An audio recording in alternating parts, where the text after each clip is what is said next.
ভজনোর্জিত সজ্জন সংঘাপতিং পতিতাধিক কারুণিকৈকগতিম।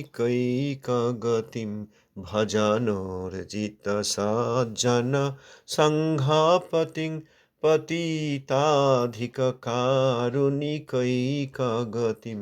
গতিবঞ্চিত বঞ্চকা চিন্তপদং প্রণমামি সদা প্রভু পাদপদম। গতিবঞ্চিত বঞ্চকা চিন্তপদং প্রণমামি সদা প্রভু পাদপদম।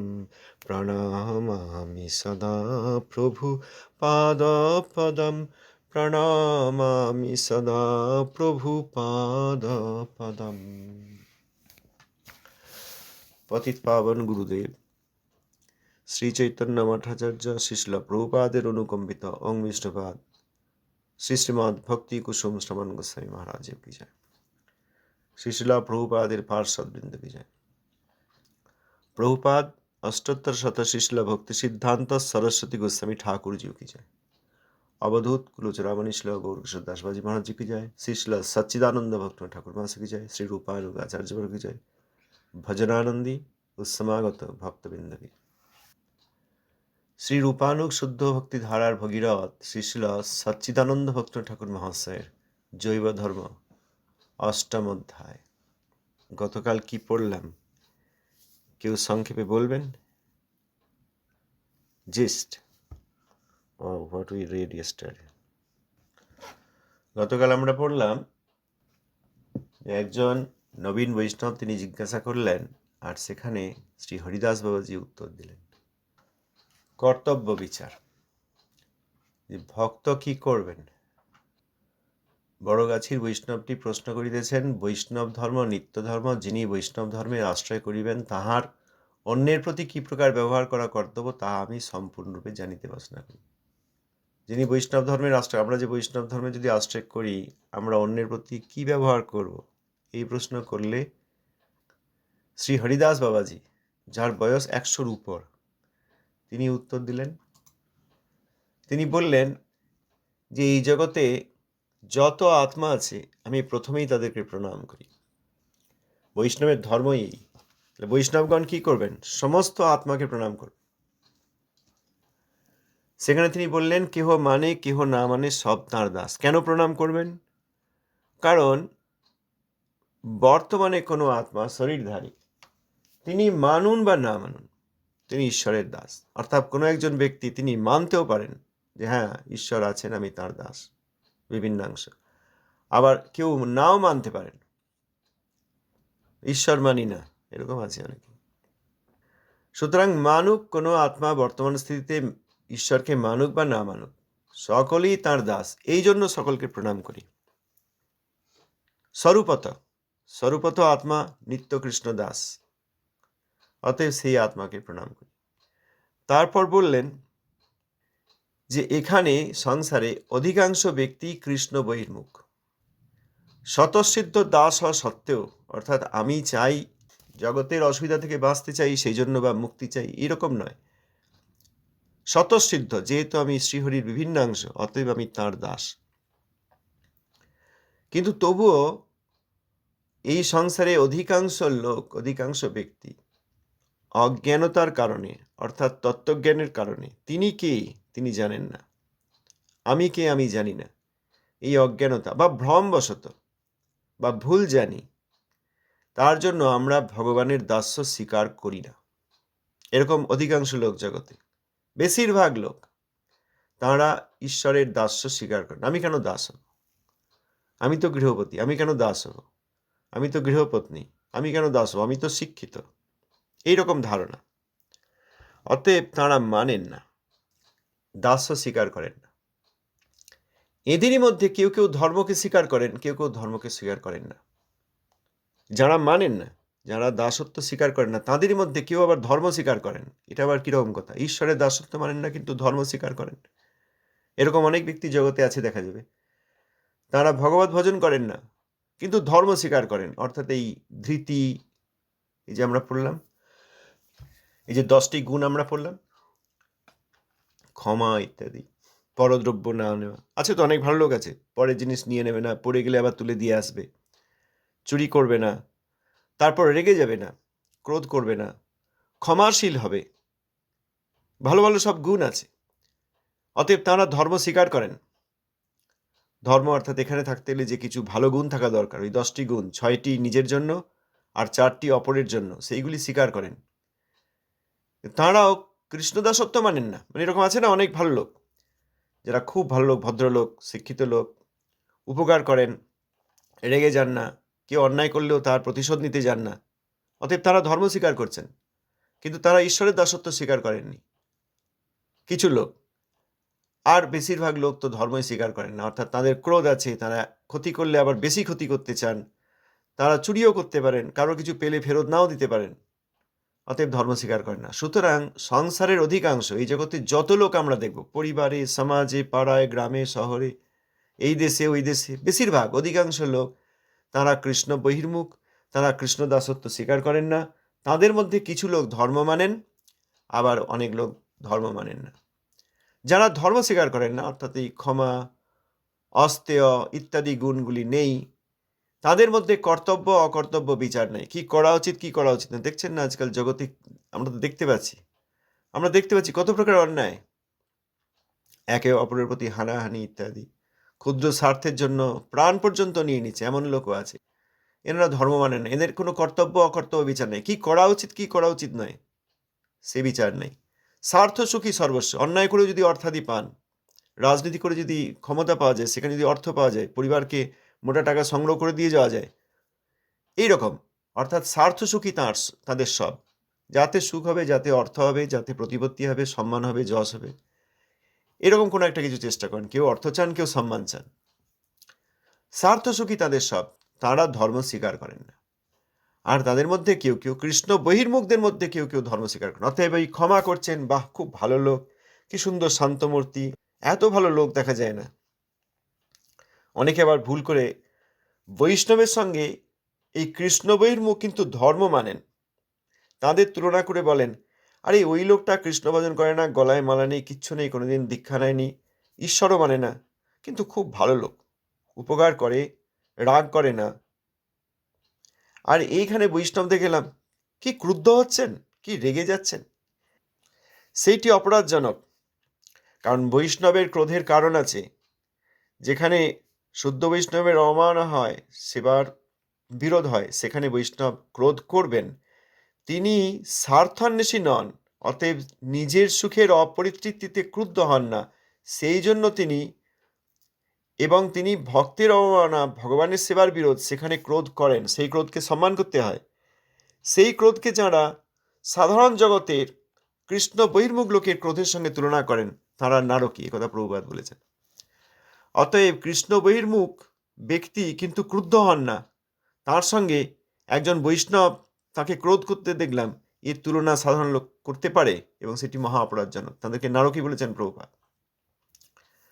তাহলে কৃষ্ণ বহির্মুখদের মধ্যে যারা ধর্ম স্বীকার করেন, যে মনু যে শ্লোকটা বলেছেন গতকাল 6:92, ধৃতি ইত্যাদি, তাদের কর্তব্য অকর্তব্য বিচার আছে, কি করা উচিত কি করা উচিত না। তারা সাধারণত এই জগতে অন্যায় করেন না, আইন বিরোধ কাজ করেন না, মনুষ্যত্বের বিরোধ করেন না, কিন্তু তারা কৃষ্ণ বহির্মুখ। সেখানে 10টা লক্ষণ দিয়েছিলেন। সেই 10টা লক্ষণে যাদের গুণ রয়েছে, সেই গুণকে কোনো গুরুত্ব দেওয়া হয়নি, কারণ সেই গুণগুলি সংসারের জন্য ভালো হলেও তার সঙ্গে বৈষ্ণবতার কোনো সম্বন্ধ নেই। সেই গুণগুলি শ্লোকটা আছে, ধৃতি, ক্ষমা ইত্যাদি। ধৃতি, দম, শৌচ, ইন্দ্রিয় নিগ্রহ, ধী, বিদ্যা, যেগুলি নিজের প্রতি, আর ক্ষমা, অস্তেয়, সত্য, অক্রোধ, আমরা গতকাল আলোচনা করেছি, সেইগুলি অপরের প্রতি। এই 10টা গুণ আছে, বা 10টি গুণের কোনো 10টি লক্ষণের কোনো কোনোটি আছে, এরকম ব্যক্তি তিনিও কৃষ্ণ বহির্মুখ, তিনি ধর্মপরায়ণ কিন্তু কৃষ্ণ বহির্মুখ। কারণ এই 10টি লক্ষণের মধ্যে হরিভজনের কথা স্পষ্ট করে নাই। এই যারা বলেন যে আমি 4 রেগুলেটিভ প্রিন্সিপাল পালন করি, আর একটা দিক, এরম অনেকে আছেন 4 রেগুলেটিভ প্রিন্সিপাল পালন করি, তো কি হয়েছে, তাদের কি করেন না, আমি জুয়া খেলি না, ভালো, তো জুয়া না খেললে কি কৃষ্ণ পাওয়া যাবে? অবৈধ স্ত্রীর সঙ্গ করি না, খুব ভালো, সেটা তো না করাই উচিত, করলে তো নরক হয়, অন্যায়, পাপ। সেটি না করলে কি কৃষ্ণ পাওয়া যায়? আমি জীব হিংসা করি না, ভালো, জীব হিংসা করবেন কেন? জীব হিংসা করি না, জীব হিংসা না করলে কি কৃষ্ণ পাওয়া যায়? আমি ভেজিটেরিয়ান, কোনো ভেজিটেরিয়ান কি কৃষ্ণ পান? আমরা আগে আলোচনা করেছি। দুগ্ধপায়ী ব্রহ্মচারী শ্রীবাসঙ্গনে তিনি প্রথমে প্রবেশাধিকার পাননি, তিনি ব্রহ্মচারী এবং দুগ্ধপায়ী, প্রবেশাধিকার পাননি। আবার আমি মদ্যপান করি না, খুব ভালো, মদ্যপান করবেন কেন? তমগুণের সোর্স সেটা। এই 4টি রেগুলেটিভ প্রিন্সিপাল পালন করি, এই বলে অনেকে খুব গর্ব করেন, তার সঙ্গে কৃষ্ণ ভক্তির সম্বন্ধ নেই। যেসব ব্যক্তি ওইগুলি করেন তারা অধর্মপরায়ণ, তারাও কৃষ্ণ বহির্মুখ। আর যারা এই 4 রেগুলেটিভ প্রিন্সিপাল এইটি পালন করেন তারা কলহ থেকে কিছুটা দূরে থাকেন। তাদের মধ্যে এই ধৃতি ইত্যাদি 10টি গুণের কোনো কোনোটি থাকতে পারে, কিন্তু এর সঙ্গে হরিভজনের কোনো লক্ষণ নেই, কোনো স্পষ্ট সম্বন্ধ নেই। এই জন্য এখানে বলেছেন শ্রীহরিদাস বাবাজি, শ্রীভক্ত ঠাকুর মহাশয় লিখেছেন যে 10 লক্ষণই হরিভজন স্পষ্ট নাই। এই 10টি ধর্ম সাধারণের জন্য, কৃষ্ণ বহির্মুখ লোকেরা পালন করেন, সেই জন্য তাদেরকে ধার্মিক বলা হয়। এই ধরনের ধার্মিক ব্যক্তি তাদের সঙ্গে কৃষ্ণ ভক্তির কোনো সম্বন্ধ নেই।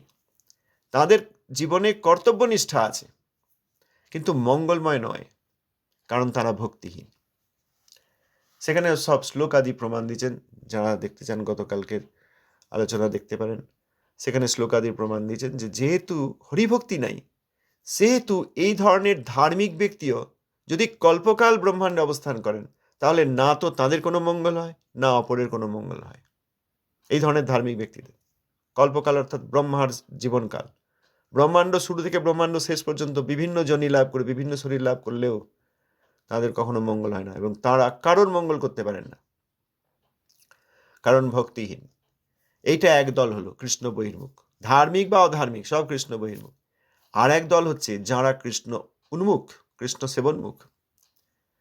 তারা দাস্য স্বীকার করেন। এর আগের যত এতক্ষণ আমরা শুনলাম এগুলি সবই দাস্য অস্বীকার করেন, আর কৃষ্ণোন্মুখ তারা দাস্য স্বীকার করেন, দাস্য স্বীকার করে ভক্তিপদ অবলম্বন করেছেন। সেইখানে কথা হচ্ছে যারা ভক্তিপদ অবলম্বন করেছেন তাদের মধ্যে প্রথম অংশ।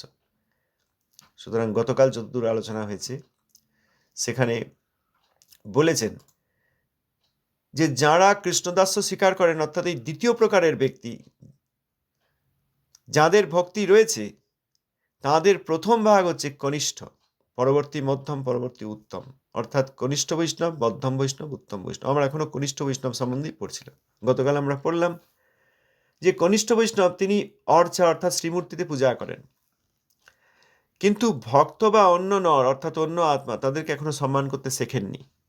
সেখানে তিনি ব্যাখ্যা করলেন যে আত্মা মাত্রেই চিন্ময়, আত্মা জড়ময় নয়, আত্মা জল নয়, আত্মা মাটি নয়, আত্মা আগুন নয়, আত্মা আকাশ নয়, আত্মা বাতাস নয়, আত্মা চিন্ময়। যে কোনো আত্মা এই জগতের বস্তু নন, তিনি ভগবানের বিভিন্ন অংশ, সেহেতু তিনি চিন্ময়।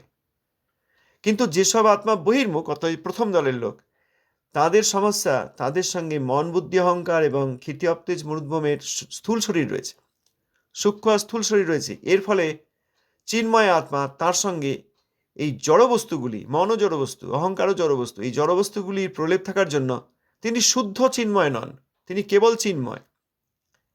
আর যাদের মধ্যে ভক্তি আছে তারা শুদ্ধ চিন্ময়। অতএব অন্য জীব তারা চিন্ময়, আর ভক্তগণ শুদ্ধ চিন্ময়। এই জগতে চিন্ময় সব আত্মা, ওই জন্য প্রথমেই তিনি শুরু করলেন কেহ মানে কেহ না মানে সব তাঁর দাস। এই এতক্ষণ আমরা গতকাল যে পড়লাম সেই অংশে যেখানে কনিষ্ঠ বৈষ্ণবের কথা বলছেন, সেখানে আমাদেরকে ওই প্রথম জিনিসটা আবার রিলেট করতে হবে, সম্পর্ক রয়েছে। কেহ মানে কেহ না মানে সব তাঁর দাস, অতএব কৃষ্ণ বহির্মুখ হন বা কৃষ্ণোন্মুখ হন। কৃষ্ণ বহির্মুখদের মধ্যে অধার্মিক হন বা ধার্মিক হন, তাদেরকে প্রণাম। ওই বাড়ি বাড়ি গিয়ে বা রাস্তায় দেখা হলেই পায়ে হাত দিয়ে প্রণাম নয়, প্রণাম অর্থাৎ সেই সব আত্মাগণ সকলেই প্রথমত চিন্ময়, সেই জন্য সম্মান। তারা মাটি, আকাশ, বাতাস নন, তারা চিন্ময়, এই জন্য প্রণাম। তিনি বাহ্যতেও প্রণাম করবেন না, অন্তরে জানবেন এই সব ব্যক্তি, এই পশু পক্ষী, বৃক্ষলতা ইত্যাদি সকলের আত্মা রয়েছে এবং আত্মা চিন্ময়, এই জন্য তিনি সম্মান করেন। এই হচ্ছে তার প্রণামের অর্থ। যারা কৃষ্ণোন্মুখ তাদের মধ্যে প্রথম হচ্ছেন কনিষ্ঠ ভক্ত। তিনি কি করেন? তিনি অর্চায় পূজা করেন। মন্ত্র পেয়েছেন, মন্ত্র পেয়ে অর্চায় পূজা অনুষ্ঠান করেন। কিন্তু তিনি এখনো অন্য জীব বা ভক্তকে সম্মান করতে শেখেন নাই। তার মধ্যে এখনো প্রাকৃত ধারণা রয়েছে। শ্রী বিগ্রহের দর্শন পেলে পূজা করেন, আলেখ্য পেলে পূজা করেন, মন্দিরে ঢুকে যান, মন্ত্র পেয়েছেন তিনি, অর্চনাদি করেন। ওই তার ধারণা। তার ধারণা ইনি ঈশ্বর, এনার সন্তুষ্টির জন্য আমি সেবা, এনার প্রীতির জন্য আমি সেবা করব। খুব ভালো ধারণা। কিন্তু এই জগতে শুদ্ধ চিন্ময় যে জীবাত্মা, সাধারণ চিন্ময় যে জীবাত্মা যারা কৃষ্ণ বহির্মুখ, বা শুদ্ধ চিন্ময় যে জীবাত্মা কৃষ্ণোন্মুখ, তাদের প্রতি এখনো শ্রদ্ধা আছে নেই। অতএব ভগবান যে সচ্চিদানন্দময়, সেখানেও তার এখনো ধারণা আছে নেই। তিনি ওই বিগ্রহ মাত্র জেনে ওই বিগ্রহ রূপ দেখে পূজা করছেন। এই পর্যন্ত কনিষ্ঠ বৈষ্ণব। প্রত্যেক আত্মা চিন্ময়, ভক্ত শুদ্ধ চিন্ময়, আর ভগবান সচ্চিদানন্দময়। এর মধ্যে তিনি কেবল ওই বিগ্রহের পূজা করছেন। যেহেতু চিন্ময় আত্মা, যে কোনো সাধারণ আত্মা, এমনকি কৃষ্ণ বহির্মুখ বা শুদ্ধ চিন্ময় বা যিনি ভক্ত, তাদেরকে এখনো চিনতে শেখেন নাই। বিশেষ করে তারা এই ভক্তকে এখনো সম্মান করতে শেখেননি। অতএব যদি শুদ্ধ চিন্ময় আত্মা ভক্তকে না চিনতে পারেন, তাহলে অপ্রাকৃত সচ্চিদানন্দময় ভগবানের পূজা তিনি কিভাবে করবেন? ওই জন্য তার ওই অর্চা, অর্থাৎ বিগ্রহ পেলে, আলেখ্য পেলে, সেইখানে পূজার তার আগ্রহ।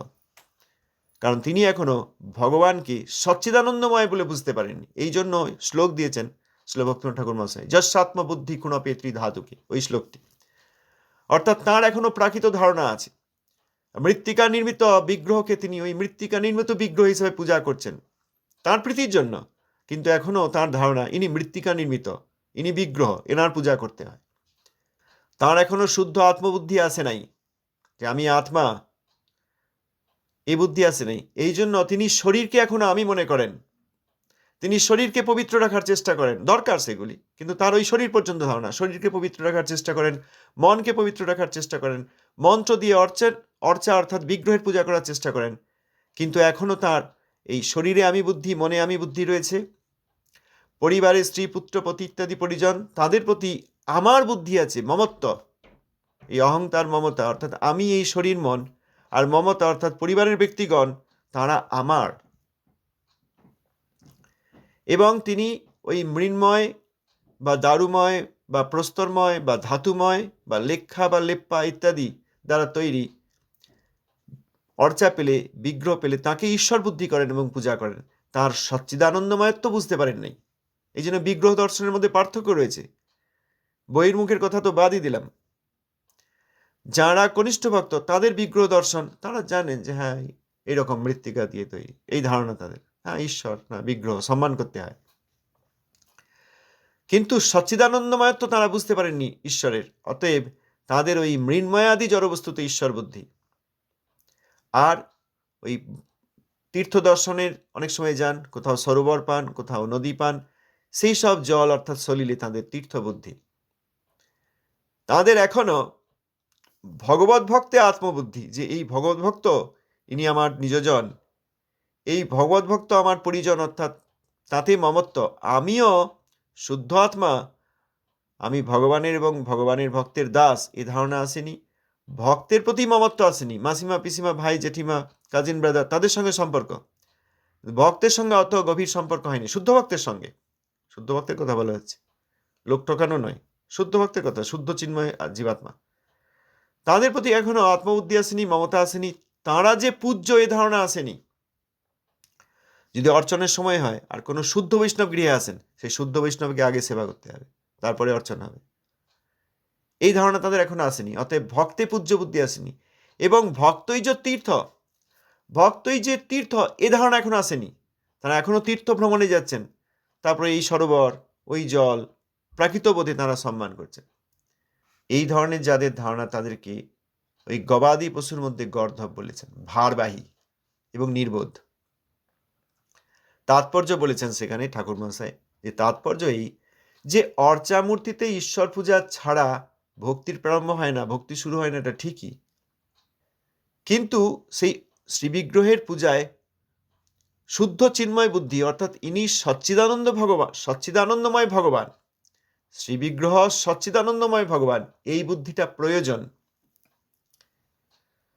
অতএব সমস্ত দেহধারী আত্মা, সমস্ত আত্মা এখানে চিন্ময়, বিশেষ করে ভক্তগণ শুদ্ধ চিন্ময়, আর ভগবান সচ্চিদানন্দময়। এই জ্ঞান না হওয়া পর্যন্ত, এটি সম্বন্ধ জ্ঞান, এই জ্ঞান না হওয়া পর্যন্ত যেসব শ্রীমূর্তি সেবা ইত্যাদি, সেইগুলি কনিষ্ঠ বৈষ্ণবের সেবা। যখন ভক্ত শুদ্ধ চিন্ময় আত্মা এবং সচ্চিদানন্দময় ভগবান, তাদের প্রতি বিশেষ শ্রদ্ধা হবে এবং দুইজনেরই সেবা করবেন, তখন তিনি আর কনিষ্ঠ বৈষ্ণব নন। এইসব বিষয়ে বলার পর তিনি আরো প্রমাণাদি দিয়েছেন। সেখানে বলেছেন কনিষ্ঠ ভক্ত এই জন্য তিনি প্রাকৃত ভক্ত, তিনি শুদ্ধ ভক্ত নন। তিনি এই দ্বার পর্যন্ত এসছেন। যেমন বর্ধমান শহরে গেলে ওই গেট আছে, কার্জন গেট, সেই পর্যন্ত এসেছেন। তারপর আরও হেঁটে ভিতরে গিয়ে রাজবাটি, সেখানে এখন বর্ধমান ইউনিভার্সিটি হয়েছে, সেই তদ্দূর যাননি, ওই গেটের ভিতরে যাননি, ওই দ্বার দেশ পর্যন্ত এসছেন। তারা ওই দ্বিতীয় দল, তারা কৃষ্ণ দাসত্ব স্বীকার করেছেন, তারা কৃষ্ণোন্মুখ, কিন্তু এই ভক্তির দ্বার পর্যন্ত এসছেন। এর মধ্যে কিছু ছায়া ভক্তাভাস আছে, সেগুলিও ভালো, নিষেধ করলেন। প্রতিবিম্ব ভক্তাভাস, অর্থাৎ ওই মায়াবাদ ভাব থাকলে আবার হলো না, তাতে অপরাধ হয়ে যাবে। যদি ছায়া ভক্তির আভাস থাকে, তাহলেও সেটা অনেক সৌভাগ্য, অনেক সুকৃতির ফল। কেননা এরা ক্রমে ক্রমে মধ্যম এবং উত্তম বৈষ্ণব হতে পারেন যদি শুদ্ধ সঙ্গ পান। আজকের বিষয়, গতকাল এই পর্যন্ত আমরা দেখেছি। আজকের বিষয় যাহা হোক, এই অবস্থার লোকেরা শুদ্ধ ভক্ত নন। তাহারা অর্চমূর্তিতে লৌকিক শ্রদ্ধার সহিত পূজা করেন এবং সাধারণের জন্য উক্ত যে দশলক্ষণ ধর্ম, তদ্দ্বারাই অপরের সহিত ব্যবহার নির্বাহ করিবেন। ভক্তদিগের জন্য যে শাস্ত্র নির্দিষ্ট ব্যবহার আছে, তাহা ইহাদের জন্য কথিত হয় নাই। অভক্ত হইতে ভক্ত বাছিয়া লওয়া ইহাদের সাধ্য নয়। বললেন যাই হোক, এই কনিষ্ঠ ভক্তগণ এনারা শুদ্ধ ভক্ত নন। এনারা অর্চামূর্তিতে লৌকিক শ্রদ্ধার সঙ্গে পূজা আদি করেন এবং ওই যে প্রথমে বললেন কৃষ্ণ বহির্মুখ, তাদের যে 10টি লক্ষণ রয়েছে, সেইগুলি এনারা আর সকলের সঙ্গে ব্যবহার করেন। ওই ক্ষমা করেন, রাগ করেন না, এরকম দেখা যায়। আরে ইনি তো গৃহস্থ, কিন্তু কনিষ্ঠ, বা যাই হোক যে আশ্রমে থাকুন, সাধারণ লোক বুঝতে পারবে না। কনিষ্ঠ ভক্ত রাগ করছেন না, ওই 10টি লক্ষণ দিয়ে সবার সঙ্গে ব্যবহার করছেন, কারোর অপকার করছেন না, খুব ভালো, প্রতি অপকার করছেন না, কেউ অপকার করলেও ঘুরে তাঁর অপকার করছেন না, খুব ভালো লোক, খুব ভালো লোক।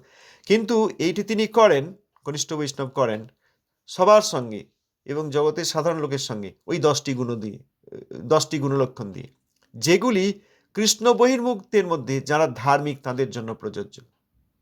এনারও পরিস্থিতি তাদের থেকে ভালো, কিন্তু ইনি যেহেতু ভক্তির দ্বারা এসছেন, তিনি ভক্তদের জন্য শাস্ত্রের নির্দিষ্ট যে ব্যবহার আছে সেইটা করতে পারেন না। কনিষ্ঠ বৈষ্ণব সেটা বোঝেন না।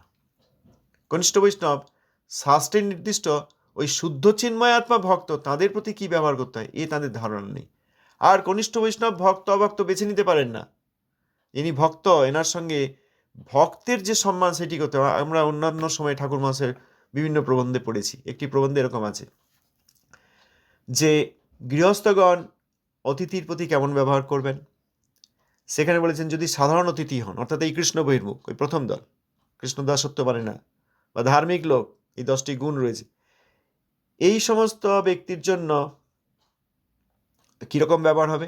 এই সমস্ত ব্যক্তিকে অতিথি পেলে তাদেরকে প্রসাদ আদি দিয়ে সম্মান করা হবে, প্রসাদ আদি দেওয়া হবে, ব্যবহার অনুসারে করা হবে, কিন্তু সেখানে প্রীতি করতে বলেননি, ভালোবাসতে বলেননি। অতিথি প্রসাদ দেওয়া হলো, খুব ভালো, কিন্তু ভালোবাসতে বলেননি। আর বৈষ্ণব অতিথি পেলে তাকে অবশ্যই প্রসাদ আদি দ্বারা সম্মান করতে হবে। কেমন বৈষ্ণব, কনিষ্ঠ, মধ্যম বা উত্তম, এই অনুসারে তাদের প্রতি ব্যবহার হবে এবং সেখানে তিনি প্রীতি করবেন। শুদ্ধ ভক্ত অর্থাৎ মধ্যম বা উত্তম বৈষ্ণব যদি কখনো অতিথি হন কোনো গৃহস্থের, তখন তিনি সমস্ত সেবাদি করবেন এবং প্রীতি করবেন। এই প্রীতি থাকা আর না থাকার মধ্যে পার্থক্য রয়েছে। গৃহস্থ সাধারণ লোক অতিথি পেলে অতিথির জন্য গৃহস্থের যেরকম পদ্ধতি শাস্ত্রে বলা আছে, প্রেসক্রাইবড আছে, সেরকম করবেন। আর শুদ্ধ বৈষ্ণব অর্থাৎ মধ্যম বা উত্তম বৈষ্ণব যদি গৃহে পান, তাহলে প্রীতির সঙ্গে সেই সেবাগুলি করবেন। এই প্রীতি থাকা প্রীতি না থাকার মধ্যে পার্থক্য আছে। সুতরাং কনিষ্ঠ ভক্তের পক্ষে এখানে বললেন ভক্ত অভক্ত বেছে নেওয়া সম্ভব নয়। এরপর বলছেন অতএব ভাগবতে মধ্যম বৈষ্ণব দিগের জন্য ব্যবহার নিরূপণ করিয়াছেন, যথা 1:2:56 ঈশ্বরে তদধীনেষু বালিশেষু দিশস্যু চ প্রেম মৈত্রী কৃপোপেক্ষা যহ করতি সমধ্যম। এবার মধ্যম বৈষ্ণব বিষয় বলতে শুরু করলেন। অর্থ দিচ্ছেন, যিনি পরমেশ্বর কৃষ্ণের প্রতি প্রীতি, তদধীন ভক্তের প্রতি মিত্রতা, সরল নির্বোধ ব্যক্তির প্রতি কৃপা এবং ভগবান ও ভক্তের বিদ্বেষীর প্রতি উপেক্ষা করেন, তিনি মধ্যমাধিকারী বৈষ্ণব। এই স্থলে যে ব্যবহারের কথা বলা হইতেছে তাহা নিত্য ধর্মগত ব্যবহার, নৈমিত্তিক বা কেবল ঐহিক ব্যবহারের কথা বলা হইতেছে না। বৈষ্ণব জীবনে এই ব্যবহারই প্রয়োজন। অন্য ব্যবহার এই ব্যবহারের বিরোধী না হইলে আবশ্যক মতে করা যাইতে পারে। এই বিষয়ে আমরা আবার আগামীকাল আলোচনা করব। আজ এই পর্যন্ত থাক। ধন্যবাদ। কেউ যে বলতে চাইলে বলতে পারেন।